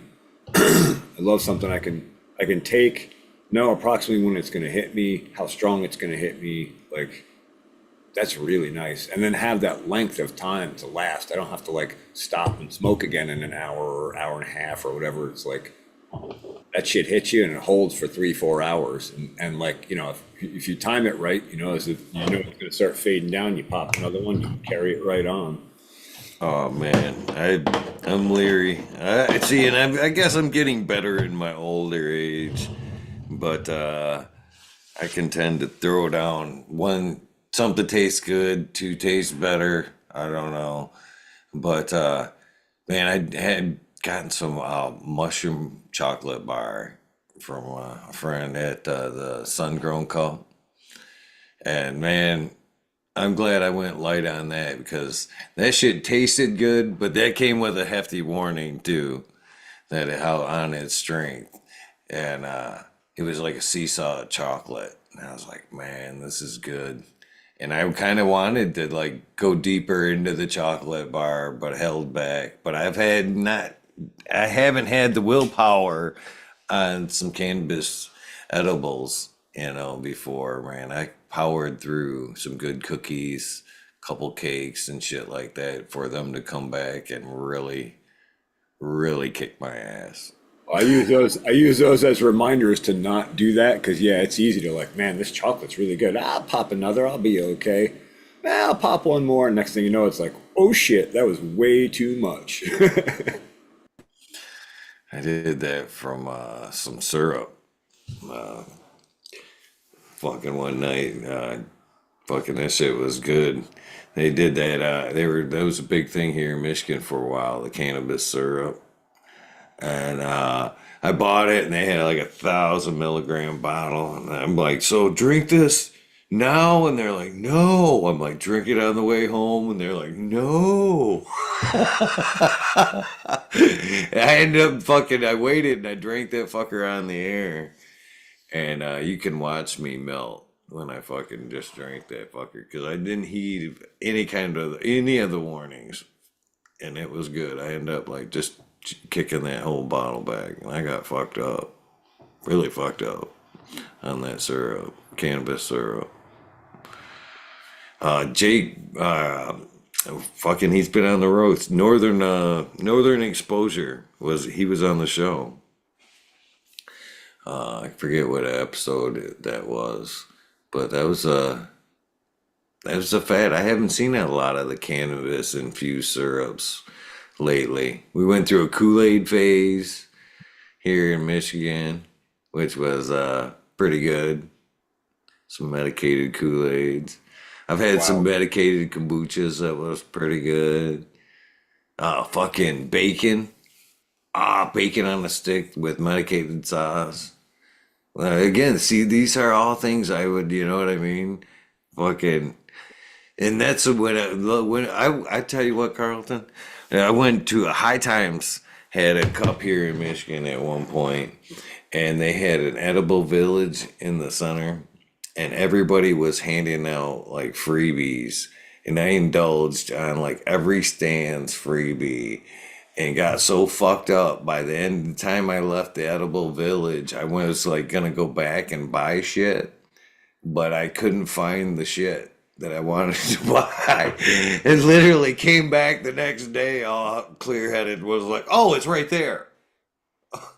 Must have walked by it like 50 fucking times. There's that booth right there. So yeah, I don't have self-control with the edibles as I do with like bullheads. That's a big part of the reason I went to like one thing is like, you know, growing my own flower. I can make my own edibles how I want, at the strength I want, the way I want.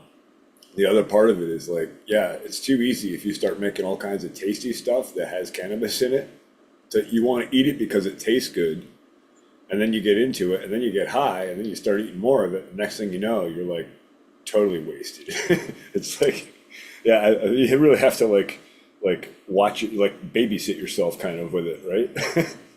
Lexi still won't fucking smoke or anything to this day because of her experience with some chocolates I made. I fucking used to make some really, really strong fucking chocolate. And I gave her some the one day, and she had 2 days in a row, basically. I gave her some chocolates, and she had a good time. And then I left for work for one day, and she decided to indulge herself, break off a nice big piece of the chocolate, and fucking ate it. And I came home and to find her in full paralysis. That's not a fun experience. No, Yeah, it was not a fun experience for her. She was literally completely locked up. You could have carried her in the sitting position. You know, she was locked like that when I came home, she'd been like that, locked up like that for like 45 minutes. And ended up having to, I talked her through it a little bit and gave her put some binaural beats on her ears there, kind of get her out of the place she was in. But it took a few minutes, but we walked her out of it. But it was a terrible experience for her, and she hasn't smoked or ate any edibles. I mean, she's smoked once or twice since, but that was enough for her. I mean, she was like, "Man, I'm done." yeah, I did that to myself with Super Silver Haze tea one time back on one of the old farms. I made some tea from like leaves, so I didn't think they were super strong. Drank it all, waited a couple hours, didn't really hit me. Drank some more, made some more, drank some more. Next thing I know, about 5 a.m., it catches up. And man, I got lost on my own farm. I couldn't find my way back to the house for like an hour and a half. The next morning, I wake up just like, oh God, so like self-critical, paranoid, like just freaking out. I had to walk myself out of that one. It was not fun. I've actually hallucinated from cannabis. my butter experience. I've told that story several times. It was a double fuck up. Multiple things went wrong that day. Multiple things went wrong that day. Uh, Keep in mind when I tell this story, I'm making butter for myself. You know what I mean? So, and this was one of my first more experience of making the butter. And so I made the butter in my magic butter machine, and I'm going through the filtering process. Of it. At that time was some cheesecloth, and I take it out, and it's cooled off enough for me to handle, and I literally am just squeezing that ball, trying to get every last drop out of it. And I don't think about it fucking running down my arm, absorbing into my hands. And it was a fucking strong fucking batch. So I'm fucking already getting fucked up. And then I decide, hey, I'm gonna make some cookies while I've got the butter here and now.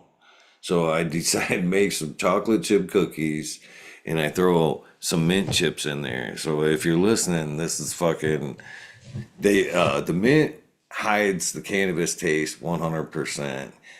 But so I throw some mint chips in there, and man, they come out of the oven, and they are fucking amazing. They taste like the thin mint cookies, like the Girl Scout thin mint cookies, and the fucking same thing.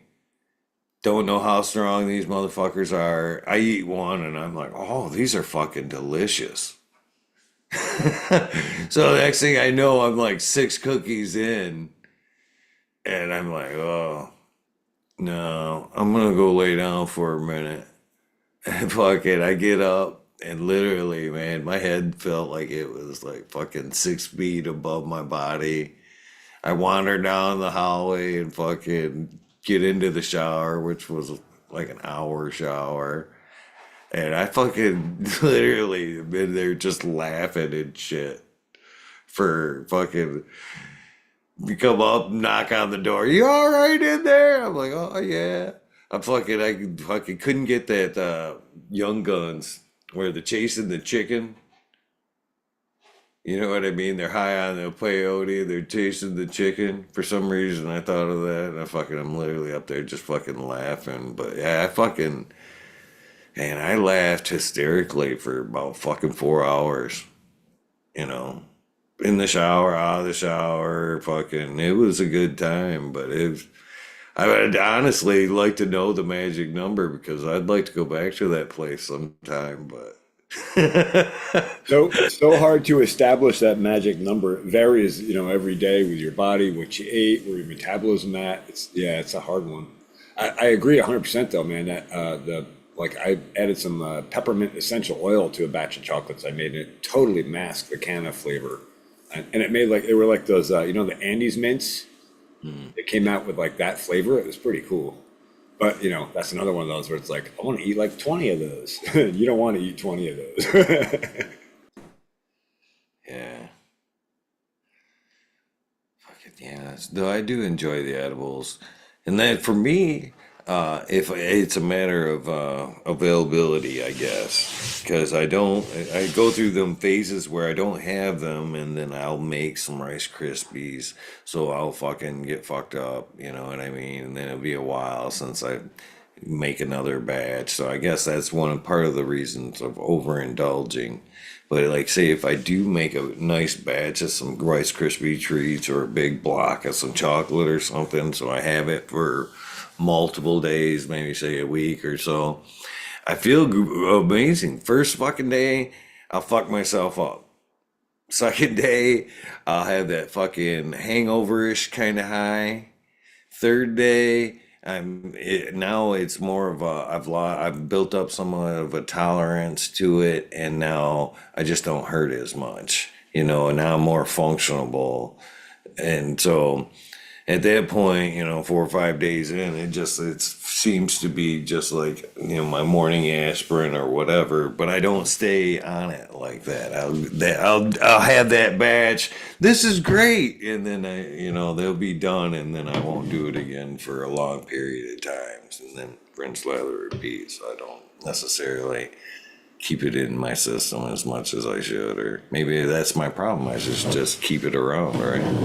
Well, I mean, I found that too. I took a break over the summer for maybe 2 months because I was just too busy and work was just too demanding to be able to really get fucked up and work. And man, I went back and had a chocolate that I'd made like, 3 months before. Like the old job, I was popping like a couple of those in the morning, a couple at noontime, a couple at night because the job just sucked. And like I go back and I pop one of those, it's like holy shit, same experience. Like you say, it takes 3 or 4 days of like, taking them consistently before you kind of like your body kind of regulates out to a tolerance for it.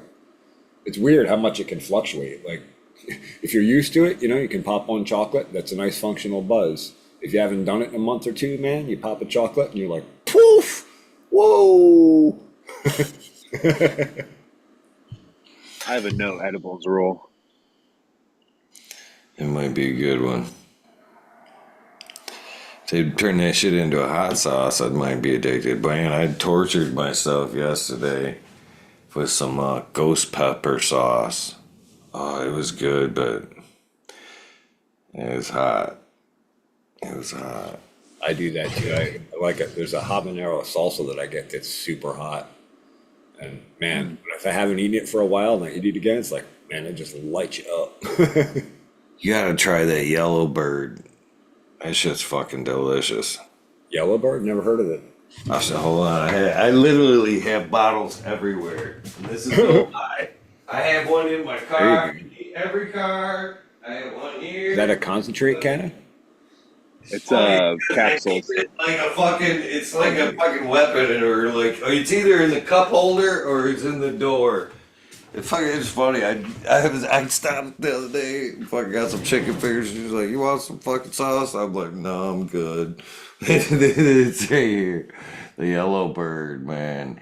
It's a habanero sauce, and it is fucking delicious. No shit. I'll have to check that out. It says this one says medium out of the 3 out of the 5 on the heat scale, but I go about I have my own bald man scale. This one may apply to you, Can Trooper. I judge the heat to how many beads form on the top of this melon. So a light sauce, none, good. This is a nice. I would give this this rates well on the beat up fucking fuck a few good bites. I'm literally driving down the road with like chicken fingers, taking a bite, going. Yeah. You get a nice bead with the yellow beard. Yeah. You might be ready for the hot ones there, Eagle. Yeah. No, I don't do like a sweat content thing, but I do take like cayenne supplements. I take like little cayenne capsules, and I'll take 6 of them in the morning because like they if you want to know how I lost weight, like I was doing that stuff. I was like really flushing my system. And yeah, they pump your metabolism way up. Oh yeah, they do. But sometimes they fight back and it just hits you in the gut. Cause like I take like turmeric and ginger all at the same time. And so it's just like yeah, man, it just like hits you in the gut. And you're like, ooh, that's hot. That's hot. That's real hot. You can just feel it burning. Or you go to the bathroom and you feel that hot section come out. It's like, whoa! I actually haven't had that one happen to me yet. I thought I was going to, but that hasn't happened. That secondary afterburner hurts. Yeah, I love that. Some of them sauces you can actually feel move through your system and shit. It's like a fucking just like a fucking emperor burning through there. Yeah, if I go too hard, I can feel my intestines like pulsing around it. I love it. As far as like it is a fat burner, and it actually opens up your lungs as well. It helps you breathe. The peppers. The cayenne It does. does, and actually, cayenne has been studied and shown to reduce pain as well. It's excellent for pain. Opens up your blood vessels. Yep, Oh yeah, That's a lot of there's a benefits lot too. of awesome stuff. I like Helps it. with, if I remember right, too. It helps with level out the blood sugars. Yes, it does. Helps level So out blood sugars and increases metabolism about 15% from the studies I've read. And also, you can make a topical cream for direct pain relief too. it's one of those things too where I've kind of wondered as look into certain things that I eat like that. I found out that my body, I believe, is trying to regulate itself. In some cases, with the hot sauce and my blood sugar, or sugars and salts in general. My binge. I think when you have a craving for, like, say, salty foods, or in my case, hot sauces and shit like that. I think that's my body, your body telling you, fucking, oh, I need this. You know what I mean? It necessarily isn't, I want some, it's your body going, yeah, you need some fucking potassium right now, or some salt, some sodium, you need some sugar. You know what I mean? You need to level some shit out with some hot sauce. You know, your body Oh Absolutely. is yeah. its own Absolutely. Pay pharmacist. attention to what your body's telling you. I was gonna say your body talks to you just like plants talk to you. Yeah. Yeah. I think in this our modern society, so to speak, people really haven't learned to pay attention to what their body's telling them. And then, it's easy to take a craving like that and apply it wrong. Like I'm craving whatever, so I go to McDonald's for it. It's like that's the wrong thing to put in to fix that craving, right? It's easy to get the wrong solution just because you're craving something. Yeah, the fast foods are an easy trap to fall into, that's for sure. Yeah, but I'm with you. Same thing. I listen to it, and the better I get at doing that, the better I feel on a consistent basis. I guess would be the way to put it. Well, guys, I hate to do this, but we've reached kind of that time where I'm kind of set out for the day. I figured 2 hours. I was kind of gonna. I woke up and I was like, "Ooh." Well, I woke up late, and then I was like, "Hmm." Empty house seems like a good time to do a WEedNerWorld. Even though I told myself I was gonna run first thing this morning, but seemed like a good time for a WEedNerWorld. But I still got the run to do and some auto fucking. I gotta fix a fucking ball joint. Went to back out of my buddy's house the other day, and fucking lower ball joint popped out on the fucking Tahoe, so I had to have her towed home. So now I've got some outside fucking auto repairs to do. Yeah, That's a job too. it's not too bad, but it's not fucking warm out there.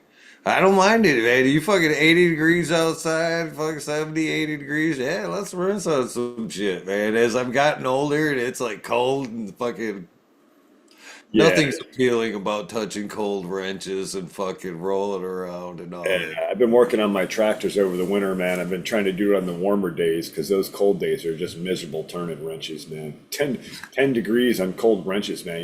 You're frozen so fast, and every bit of that steel is cold when you touch it. I have had, unfortunately, been in this situation before to where I had to do a ball joint in the freezing cold like that, and it was literally so cold that it was brittle enough. It made, I took low. It was like one shot with the fucking hammer, and that fucker fell out of there because it was just so brittly cold. Sometimes cold could be in your favor, but Oh yeah, it gives good shrink up. not my favorite way to work by any means. So I want to get out there while it's somewhat sunny and warm. Can't blame you. Always fun chatting with you guys, though. I appreciate you guys popping on and helping keep me company for the last few hours. Yeah, man. Likewise. I need It's to all go good and get ready great to to go. come on and fucking, hell yeah, I want to get on and do this until maybe 15, 20 minutes into it, and I go, fuck, I've run out of shit to say. We actually had a pretty good conversation today, so Yeah, it was a great conversation. So yeah. Yeah, it was. I always enjoy these. thank you guys very much. Hopefully you guys have a great day. For the rest of you guys watching, I hope you guys have a wonderful day as well. You never know. Keep your notifications on. The WEedNerWorlds are pretty random at this point. Things will level out at some point. But until then, keep the notifications on. Because you never know what time they're going to be. With that being said, don't forget to do something nice for somebody. Brandon Max kindness do save lives. And with that being said, gentlemen, we are out of here.